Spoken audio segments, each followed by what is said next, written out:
Praise the Lord. ദൈവനാമത്തിന് മഹത്വമുണ്ടാകട്ടെ. ഈ പ്രഭാതത്തിലെ വചനചിന്തയ്ക്കായി ലൂക്കോസ് എഴുതിയ സുവിശേഷം 12-ാം അധ്യായം 7-ാമത്തെ വാക്യം. നിങ്ങളുടെ തലയിലെ മുടി പോലും എല്ലാം എണ്ണിയിരിക്കുന്നു. ദൈവത്തിന്റെ കരുതൽ അതിശയകരവും മനുഷ്യബുദ്ധിക്ക് അതീതവുമാണെന്ന് നമ്മെ ഓർമ്മപ്പെടുത്തുന്ന ഒരു തിരുവെഴുത്താണ് ഇത്.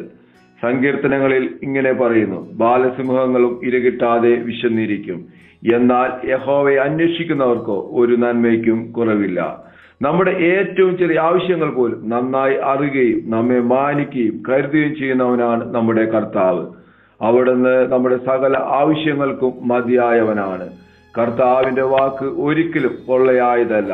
നമ്മുടെ തലയിൽ നിന്ന് ഒരു മുടി കൊഴിഞ്ഞു പോകുന്നത് പോലും നമുക്ക് അറിയുവാൻ കഴിഞ്ഞെന്ന് വരില്ല. എന്നാൽ അതുപോലും എണ്ണി സൂക്ഷിക്കുന്ന ദൈവം തന്റെ സ്വന്തം രക്തം കൊടുത്ത് വീണ്ടെടുത്ത മക്കളെ മറന്നു കളയുമോ? ഒരിക്കലും ഇല്ല. നമ്മുടെ ജീവിത സാഹചര്യങ്ങളിൽ കടന്നു വരുന്ന എത്രയോ കാര്യങ്ങൾ നമ്മെ ആശങ്കപ്പെടുത്തുകയും ഭയപ്പെടുത്തുകയും ചെയ്തേക്കാം. എന്നാൽ നമ്മുടെ ജീവിതത്തിന്റെ ഓരോ ചൂടിലും നമ്മെ ഓർക്കുന്ന, നമ്മെ സ്നേഹിക്കുന്ന, നമ്മുടെ ഏറ്റവും ചെറിയ കാര്യങ്ങൾ പോലും വിലമതിക്കുന്ന ദൈവം നമ്മോടൊപ്പമുണ്ടെന്ന ബോധ്യം നമ്മുടെ ഓരോ ദിവസത്തെയും ശക്തീകരിക്കട്ടെ. ഇന്ന് നാം ഒരു കാര്യം മറക്കരുത്: ദൈവത്തിന് നാം ഓരോരുത്തരും വിലപ്പെട്ടവരാണ്. ആ സ്നേഹമുള്ള ദൈവം നമ്മുടെ സകല ആവശ്യങ്ങൾക്കും മതിയായവനാണ്. ജീവിതകാലം മുഴുവൻ അവന്റെ കൃപ അനുഭവിപ്പാൻ ദൈവം നമ്മെ സഹായിക്കട്ടെ. ഈ വലിയ പ്രത്യാശയോടെ ഈ പ്രഭാതത്തിൽ നമുക്ക് ഒരുമിച്ച് പ്രാർത്ഥിക്കാം.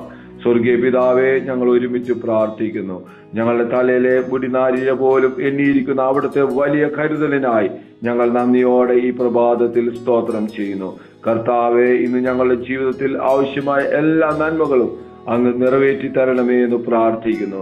നിന്റെ കരുതലിൽ പൂർണ്ണമായി ആശ്രയിച്ച് മുന്നോട്ട് പോകാൻ ഞങ്ങളെ അധികമായി ശക്തീകരിക്കണമേ, ബലപ്പെടുത്തണമേ എന്ന് പ്രാർത്ഥിക്കുന്നു. ഈ പ്രഭാതത്തിൽ ഈ ദൈവശബ്ദം കേട്ട ഓരോ മക്കളെയും അനുഗ്രഹിച്ചു പ്രാർത്ഥിക്കുന്നു. നന്മയാക്കുന്ന കൃപയ്ക്കായി സ്തോത്രം, അത്ഭുതമാക്കുന്ന കൃപയ്ക്കായി സ്തോത്രം. യേശുവിൻ നാമത്തിൽ തന്നെ ആമേൻ.